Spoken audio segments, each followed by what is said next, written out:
वो पागल लड़की। यह एक ऐसी लड़की की कहानी है जिसने जीवन भर संघर्ष किया, जिसने अपनी ज़िंदगी को सफल बनाने के लिए अपने आप से, समाज से झगड़ा किया। जबलपुर वो शहर है जहाँ पर उस लड़की का जन्म हुआ था। उसका नाम बड़े प्यार से रखा गया था, पूजा। पर कोई नहीं जानता था वो लड़की अपनी किस्मत में क्या लेकर आई है।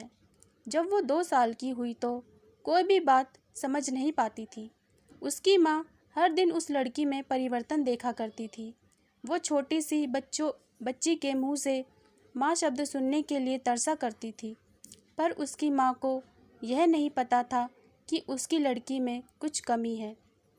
एक दिन अचानक से उस लड़की को दौरे पड़े और वह ज़मीन में लौटने लगी। ये देखकर उसकी माँ घबरा गई और भागकर डॉक्टर के पास ले गई।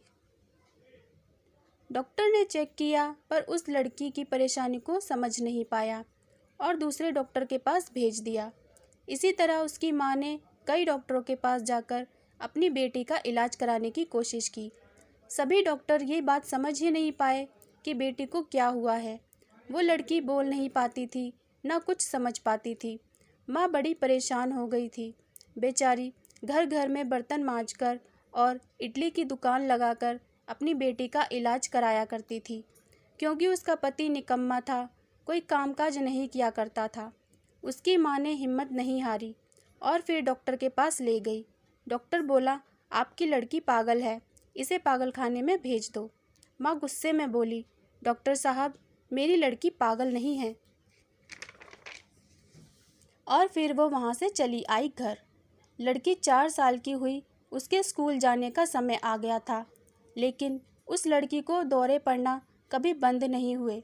उसे स्कूल में भी दौरे पड़ जाया करते थे। वो ज़मीन पर लौटने लगती थी। कभी कभी जब वो अपने दिमाग पर काबू नहीं कर पाती थी, उसे अंदर से कई प्रकार की तकलीफ़ होती थी। उसे स्कूल के बच्चे हमेशा परेशान करते थे। सीधी साधी भोली भाली सी लड़की, उसे क्या पता था कि उसके दिमाग में परेशानी है। हद तो तब हो गई जब एक दिन स्कूल की टीचर ने उसकी माँ को बुलाया और बोली, आपकी लड़की तो पागलों जैसी हरकतें करती है। उसकी माँ बोली, टीचर जी, मेरी बेटी पागल नहीं है, वो बस बीमार है। पर स्कूल की टीचर कहाँ मानने वाली थी। उस लड़की को स्कूल से निकाल दिया गया।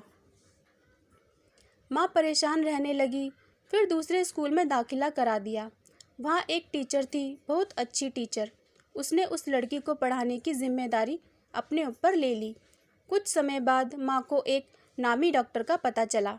वो अपनी बच्ची को उस डॉक्टर के पास ले गई। डॉक्टर ने चेक किया और बताया कि आपकी लड़की पागल नहीं है। नाम बताओ जिसने इस लड़की को पागल कहा है, मैं इसे ठीक करूँगा। बस इसके पेट में एक पठार है जो धीरे धीरे इसके दिमाग में चढ़ने की कोशिश कर रहे हैं, जिसकी वजह से इसको दौरे आते हैं। मैं इस पठार को निकालकर नए तरीके से इलाज करूँगा। डॉक्टर की मेहनत सफल हुई, वो लड़की ठीक हो गई। लेकिन डॉक्टर ने बताया ये लड़की अपने दिमाग से और अपनी उम्र से 2-3 साल पीछे चलेगी, पर ये ज़रूर पढ़ेगी और लिखेगी और बोलेगी भी। फिर स्कूल में टीचर की मेहनत रंग लाई। धीरे धीरे वो लड़की पढ़ने लिखने लगी। इस तरह उस लड़की ने अपने जीवन के कई उतार चढ़ाव देखे और बीए पास कर ली। लेकिन उस लड़की के भाई बहन उसके ठीक हो जाने पर भी उसे पागल बनाना नहीं छोड़ते थे। आसपास के कई लोग उसे पागल पागल कहकर बुलाया करते थे, पर उस लड़की ने हिम्मत नहीं हारी। जब वो पूरी तरह ठीक हो गई तो उसके बड़े भाई ने उसके ऊपर पहरा लगाना शुरू कर दिया। उसे बाहर छज्जे में भी खड़े नहीं होने देते थे और उसकी पढ़ाई लिखाई में भी पाबंदी लगा दी गई। वो लड़की पढ़ना लिखना चाहती थी और आईपीएस अफसर बनना चाहती थी, पर उसकी माँ और भाई ने उसकी कोई इच्छा पूरी नहीं की और उसकी शादी कर दी। शादी होने के बाद भी उसके ससुराल में उसके सास ससुर ने उसे आगे पढ़ने लिखने नहीं दिया। घर की जिम्मेदारियों का बोझ उस पर डाल दिया। वो लड़की अपनी इच्छाओं को मारकर अंदर ही अंदर घुटती चली गई। उस समय टेलीफोन का ज़माना था। वो चाह कर भी इंटरनेट में पढ़ाई नहीं कर पाती थी, और जब मोबाइल का ज़माना आया तब तक उसकी पढ़ने की उम्र निकल चुकी थी। फिर भी उसने हिम्मत नहीं हारी। फिर आया फेसबुक। उसने उसके माध्यम से अपनी पहचान बनाने की ठानी। उसे कविता, शायरी, लेख लिखने का शौक था। 11 और 12 क्लास की पत्रिका में अक्सर उसकी कविताएं छपा करती थी। इसी में वो खुश हो जाया करती थी। फेसबुक के माध्यम से उसने अपनी कविताओं और अपने विचारों को लोगों के सामने रखा, जिसमें उसको बड़ा मान सम्मान मिलने लगा था।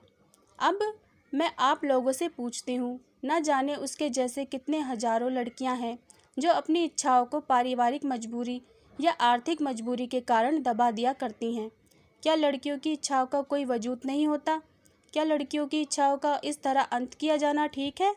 आपको ये कहानी कैसी लगी, मुझे कमेंट करके बताइए। ये कहानी पूरी तरह पूजा गुप्ता जी के जीवन पर आधारित है।